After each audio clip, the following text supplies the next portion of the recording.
La plupart des tumeurs cérébrales sont aujourd'hui encore incurables.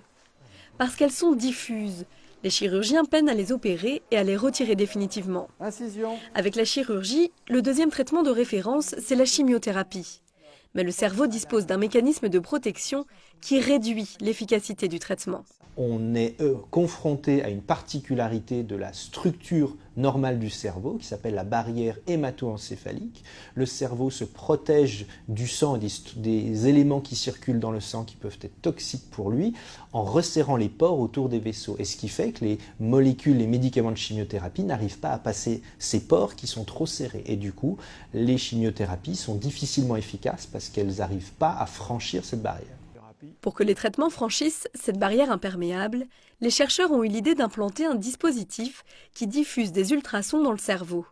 Un outil destiné à mieux acheminer le médicament vers les cellules à détruire. Les ultrasons que l'on applique vont modifier la conformation des cellules qui resserrent les pores et réellement ouvrir au sens anatomique du terme, mais augmenter l'espace au niveau de ces pores pour que des molécules qui ne pouvaient pas circuler puissent les traverser. Et ça, c'est transitoire parce que lorsqu'on arrête l'application des ultrasons, les pores, entre guillemets, se referment et se resserrent. Ce nouveau dispositif laisse donc entrevoir l'espoir de traitements moins invasifs et plus efficaces. Et pas uniquement contre les tumeurs au cerveau. Les ultrasons pourraient en effet aider à lutter contre d'autres pathologies cérébrales, la maladie d'Alzheimer par exemple, dépourvue à ce jour de traitements efficaces.